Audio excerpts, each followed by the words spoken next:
ഇനി വീട്ടിൽ നടക്കാൻ പോകുന്നത് വമ്പൻ ട്വിസ്റ്റുകൾ. ശ്രുതിയുടെ കള്ളക്കളി ഓരോ ദിവസവും കൂടുതൽ അപകടത്തിലേക്ക് പോകുകയാണ്. ഓക്കേ, എല്ലാവരും പറഞ്ഞത് കേട്ടല്ലോയെ. ഞാൻ ഫോൺ വെക്കട്ടെ എന്ന് പറഞ്ഞ് ശ്രുതി ഫോൺ കട്ട് ചെയ്യുമ്പോഴും അവളുടെ മനസ്സിൽ ഒരു ഭയം മാത്രം. ഇനി എത്ര കാലം ഈ നാടകമൊക്കെ കൊണ്ടുപോകാൻ പറ്റും?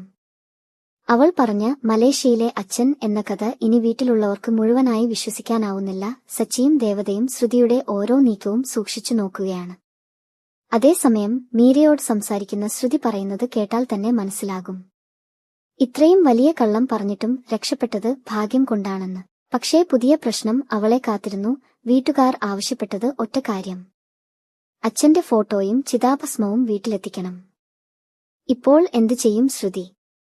ജീവിച്ചിരിക്കുന്ന ആളെ മരിച്ചുവെന്ന് പറഞ്ഞത് പോരെ? ഇപ്പോൾ തെളിവുകളും വേണം. അതിനായി അവൾ സഹായം ചോദിക്കുന്നത് പഴയ ഇറച്ചിക്കടക്കാരനായ വീരനോട്.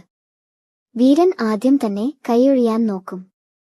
ഞാൻ ഇനി നിന്റെ കള്ളത്തിന് കൂട്ടുനിൽക്കില്ല എന്ന് കടുപ്പമായി പറയുന്നുണ്ടെങ്കിലും ശ്രുതിയുടെ കരച്ചിലും സെന്റിമെന്റും ഒടുവിൽ അവനെ വീണ്ടും കുടുക്കിലാക്കും.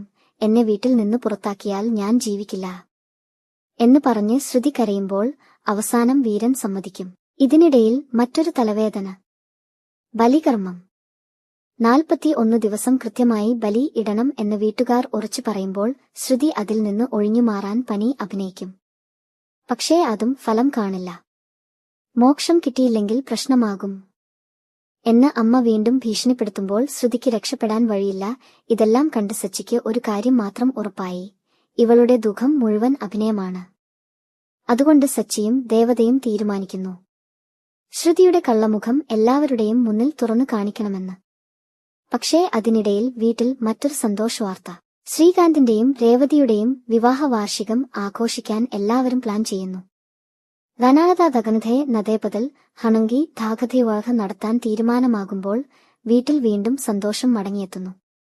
എന്നാൽ ആ സന്തോഷത്തിനിടയിലും ഒരു അപകടം. റെസ്റ്റോറന്റിൽ ജോലി ചെയ്യുന്നതിനിടെ പ്രിയ വഴുതി വീഴും. കാലിന് ഭീകരവേദന, നടക്കാനും കഴിയാത്ത അവസ്ഥ. എനിക്ക് ഒരു സ്റ്റെപ്പ് പോലും വെക്കാൻ പറ്റുന്നില്ല എന്ന് പ്രിയ കരയുമ്പോൾ ശ്രീകാന്ത് അവളെ കൈകളിൽ എടുത്ത് ആശുപത്രിയിലേക്ക് കൊണ്ടുപോകാൻ തീരുമാനിക്കുന്നു. ഇനി എന്താകും? പ്രിയയ്ക്ക് ഗുരുതര പരിക്കാണോ? ശ്രുതിയുടെ കള്ളം ഒടുവിൽ പൊളിയുമോ? സച്ചിയുടെ അടുത്ത പ്ലാൻ എന്ത്? അടുത്ത എപ്പിസോഡിൽ കാത്തിരിക്കുന്നത് വലിയ സസ്പെൻസ് തന്നെയാണ്.